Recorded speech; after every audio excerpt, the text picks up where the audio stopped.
예, 안녕하세요. 만나서 반갑습니다. 광우 스님의 참 좋은 인연입니다. 자, 계속해서 우리가 진도를 나가보도록 하겠습니다. 저번 시간에 우리가 결정된 업과 결정되지 않은 업에 대해서 이렇게 간단하게 설명을 드렸습니다. 그래서 불교에서는 철저히 인과법, 모든 것이 내가 지은 원인과 결과, 인과법이다. 모든 것은 철저히 내 자신이 지은 인연법이다 라는 것에 대해서 말씀을 드렸는데요. 내가 지은 원인에 대해서 지금의 업이라는 것이 펼쳐지게 됩니다. 지금 내가 받고 있는 이 업보가 내가 과거에 지었던 나의 원인에 의해서, 내가 심은 원인에 의해서 지금 이러한 결과가 펼쳐지게 되었는데, 단 나의 노력에 의해서 바꾸어 나갈 수가 있다.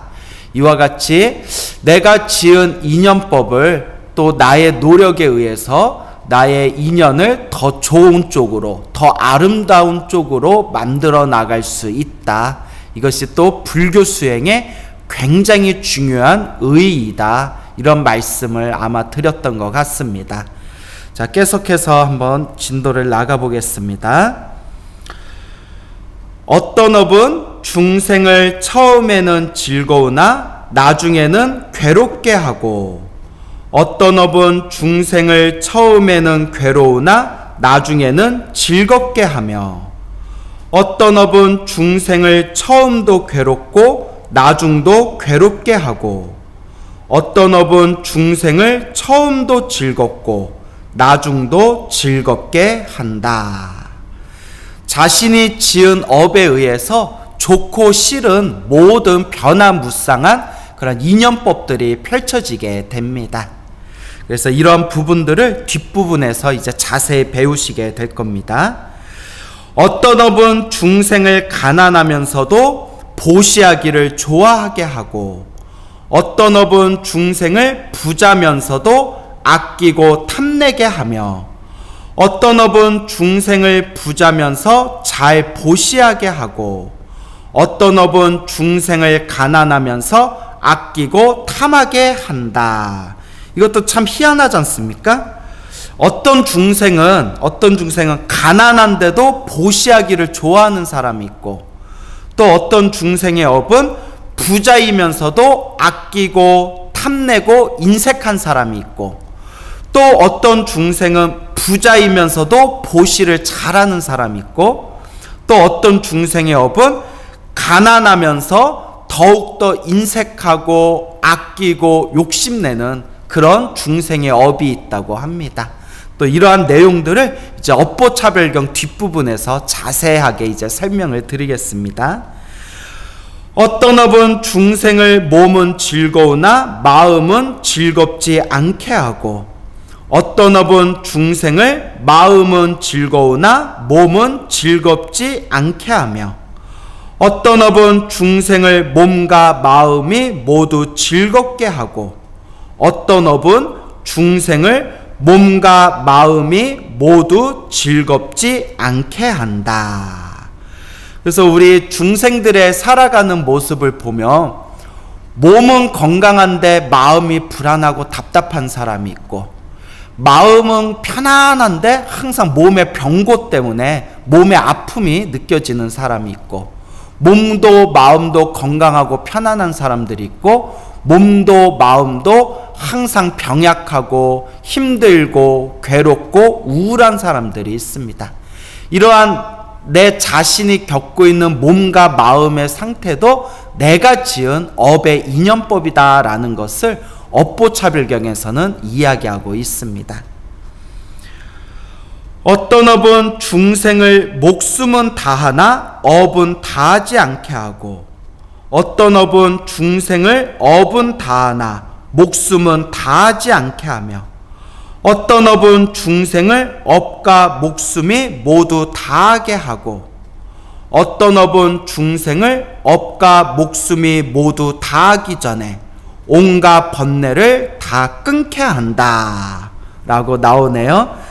자, 지금 이 읽어드린 부분에서 이야기하고 있는 것이 우리가 새로운 목숨을 받게 되면, 그러니까 새로운 몸을 받고 그 새로운 몸을 통해서 우리가 정해진 수명 동안 살아갈 때 각자 자기가 받아야 할 업이 있지 않습니까? 물론 이제 내 자신이 전생에 지었던 나의 업연이죠. 나의 업의 인연들인데, 이번 생에 목숨이 다하면서 내가 지었던 업의 인연도 다 소멸하는 경우도 있고, 이번 생에 목숨이 다했는데도 내가 지었던 업의 인연이 소멸하지 않고 다음 생에 넘어가는 경우도 있고, 그리고 완전히 깨달음을 얻고 번뇌가 완전히 소멸하면 다음 생에 받아야 할 윤회의 몸도 사라지고, 또 내가 받았어야 할 내가 지은 업보도 다 사라지고 등등의 여러 가지 변화무쌍한 그런 업의 법칙에 대해서 지금 이야기하고 있는 것입니다. 어떤 업은 중생을 나쁜 세계에 놨어도 얼굴이 아름답고 묘하며 눈이 단정하고 고우며 피부가 윤택하여 사람들이 즐겨보게 한다. 어떤 업은 중생을 나쁜 세계에 나고도 얼굴이 추하고 피부가 거칠어 사람들이 보기를 좋아하지 않게 한다. 어떤 업은 중생을 나쁜 세계에 나서 몸과 입이 냄새나고 더러우며 여러 감관이 불구가 되게 한다. 여기서 말하는 여러 감관은 우리의 감각기관, 눈, 귀, 코, 혀, 몸, 이런 우리가 가지고 있는 감각기관을 감관이라고 부르게 됩니다. 어떤 중생은 10가지 나쁜 업을 행하여 바깥에 나쁜 가품을 받고, 어떤 중생은 10가지 좋은 업을 행하여 바깥에 훌륭한 가품을 받게 되느니라. 그래서 여기 10가지 나쁜 업, 10가지 좋은 업이라는 표현이 나오죠. 자, 이 내용도 이제 업보차별경 읽다 보면 뒷부분에서 이제 자세히 설명을 하고 있습니다. 그때 우리가 다시 한번 이제 자세히 상세하게 살펴보도록 하겠습니다. 자, 이와 같이 우리 앞에 펼쳐진 좋은 일도 나쁜 일도, 우리 앞에 펼쳐진 모든 행복도 불행도 철저하게 내 자신이 지은 업이다, 인연법이고 모든 것이 내가 지은 원인과 결과에 의해서 펼쳐진 것이다 라는 그런 내용을 지금 이야기하고 있습니다. 그래서 지금까지 읽은 이 부분들은 이제 업보차별경을 본격적으로 본론에 들어가기 전에 전체적인 개요라고 이해하시면 되겠습니다.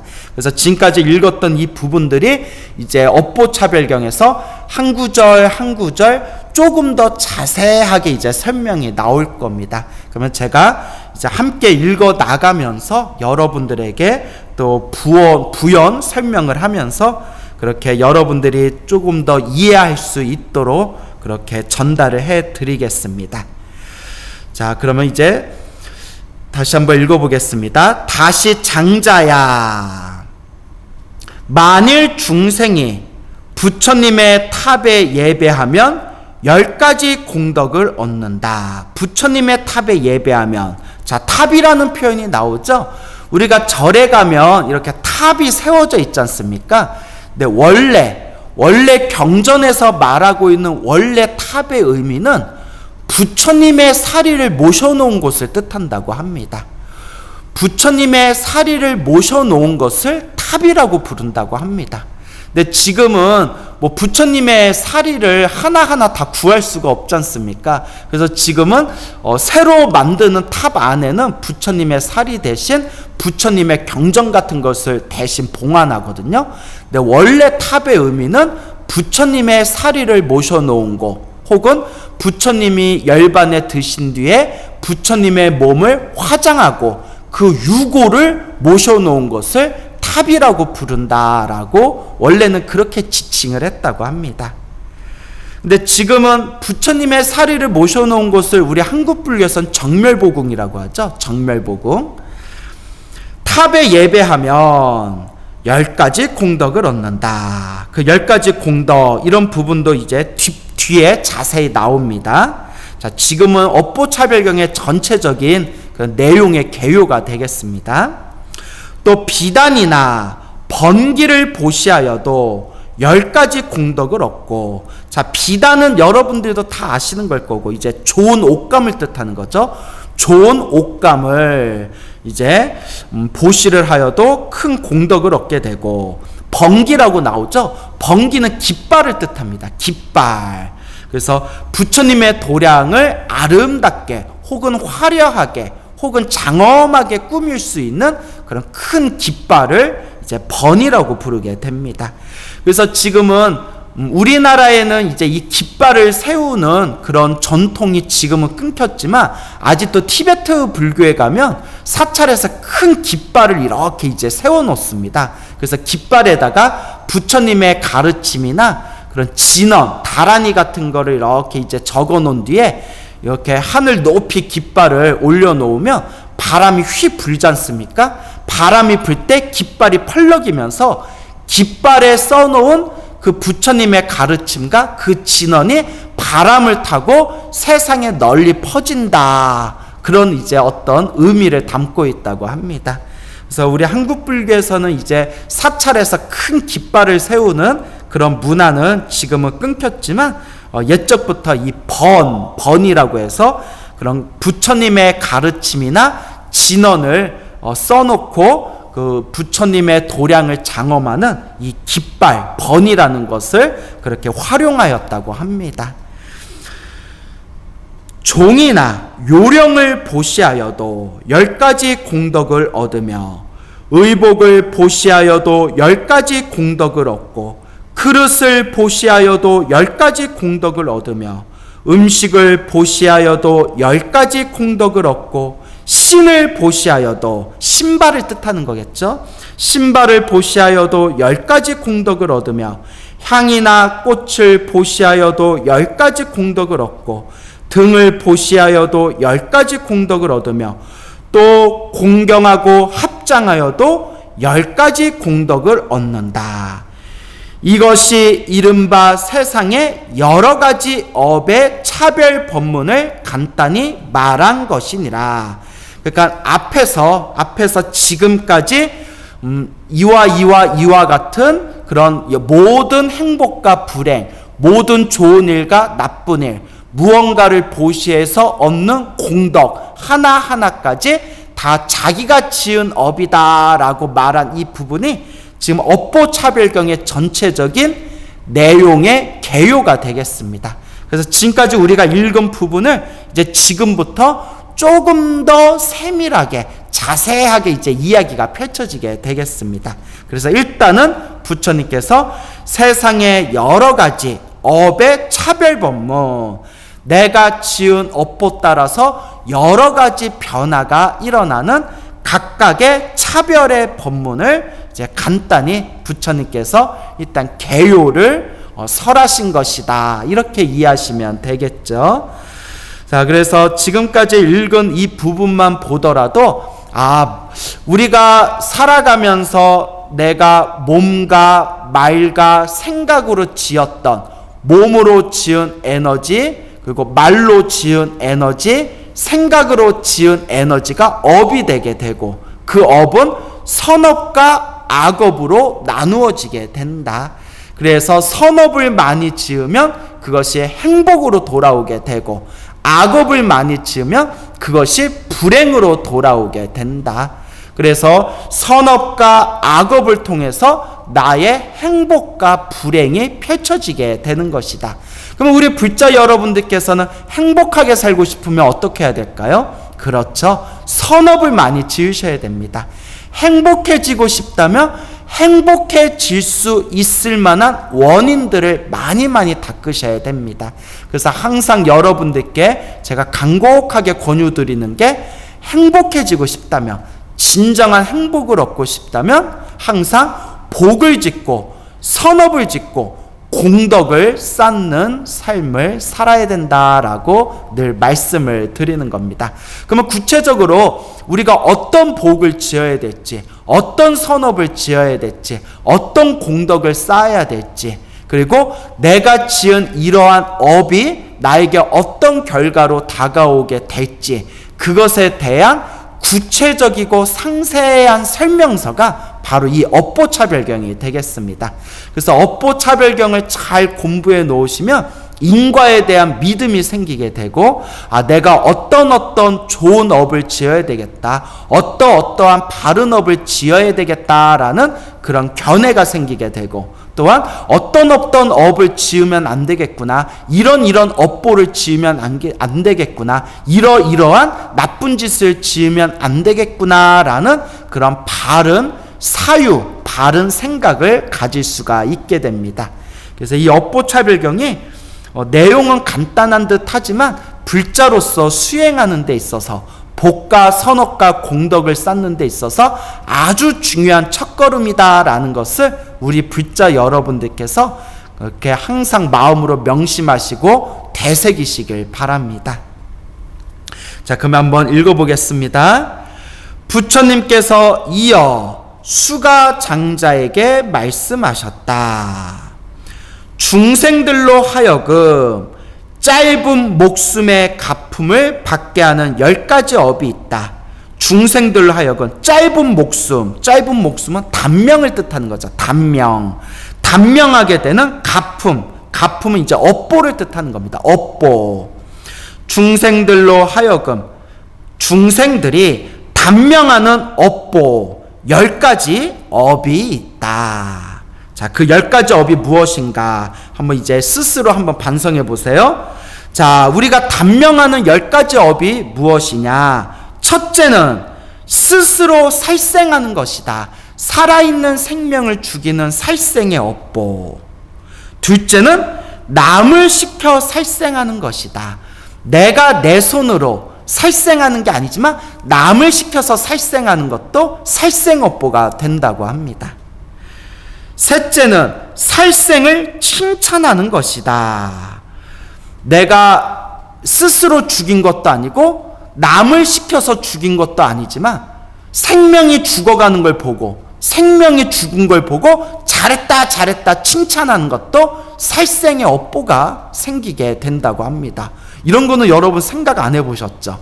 그래서 생명 존중, 생명에 대한 자비심, 이게 불교의 근원적인 어떤 정신이거든요. 그런데 살아있는 생명이 죽게 되었을 때 그것을 기뻐하고 그것을 칭찬하는 것도 자칫 큰 살생의 업보가 될 수 있다라는 것을 우리가 명심해야 됩니다.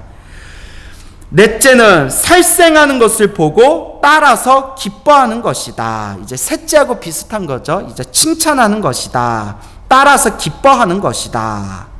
다 이제 비슷비슷한 의미죠. 다섯째는 미워하는 이를 죽이려는 것이요. 아직 죽이지는 않았지만 저 자식을 죽여야지 하고 강한 마음을 일으키는 거, 이걸 우리가 살심이라고 하거든요. 살생의 마음. 내가 저놈을 죽이지는 않았지만 내가 저놈 언젠가 죽여야지, 저걸 어떻게 죽여버릴까, 그렇게 마음에 강력한 살생의 마음, 살심을 일으킨 것도 그런 살생의 업보가 생기게 된다고 합니다. 여섯째는 원수가 죽는 것을 보고 기뻐하는 것이며, 사실 인간적으로 우리 중생들 입장에서는 왼수가 죽으면 좀 기쁜 마음이 있지 않습니까? 뭐 예를 들어서 우리나라를 쳐들어온 외적이 있는데, 우리나라를 쳐들어온 외적이 이순신 장군이 그 외적을 물리쳐서 막 수많은 그 외병들이 죽게 되었을 때 막 마음으로 막 통쾌함이 느껴지지 않습니까? 저놈의 나쁜 자식들 우리나라에 쳐들어와 가지고 우리 괴롭혔는데 우리 의병들과 또 우리 이순신 장군 때문에 저놈들이 다 죽었구나. 아이고 잘됐다. 사실 중생의 마음에는 그런 마음이 어쩔 수 없이 일어날 때가 있거든요. 그런데 이런 마음도 자칫하면 안 좋은 업을 지을 수가 있는 것이다. 그런 의미가 되겠죠.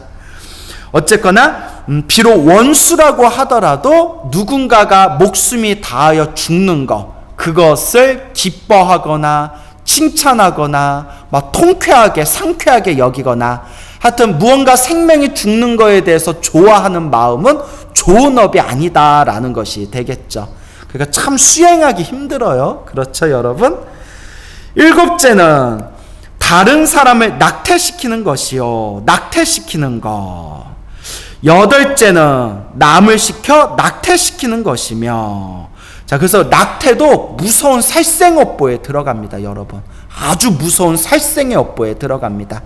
그래서 불자님들 중에서도 불교를 만나기 전에 이제 이런 어떤 생명에 대한 윤리, 그리고 이 낙태라는 게 무서운 업이라는 걸 모르고 그렇게 이제 실수로 했건 뭐 해서 이렇게 낙태의 업을 지으신 분들이 많으신데, 실제로 불자님들 중에서도.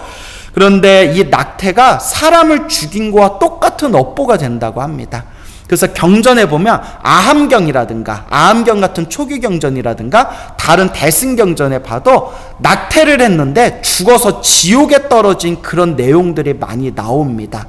근데 여기서 여러분 헷갈리시면 안 되는 게, 유산하는 거는 큰 업이 아닙니다. 유산하는 거는 내가 나쁜 업을 지은 게 아닙니다. 왜냐면 유산은 내가 의도하지 않았는데 그냥 저절로 그냥 안 좋은 상황에 처해가지고 그렇게 아이가 저절로 뱃속에서 떨어져 나간 것이 유산이지 않습니까? 그래서 유산은 내가 원하지 않았던 거기 때문에 그건 나쁜 업을 지은 게 아닙니다. 단 낙태는 내 스스로 의지에 의해서 낙태를 시킨 거기 때문에 그거는 아주 나쁜 업보가 된다고 합니다. 근데 이게 또 애매해요. 요새 사회에서도 낙태법 때문에 뭐 이렇게 말들이 많지 않습니까? 근데 우리가 한번 이런 부분도 고민해 봐야 돼요.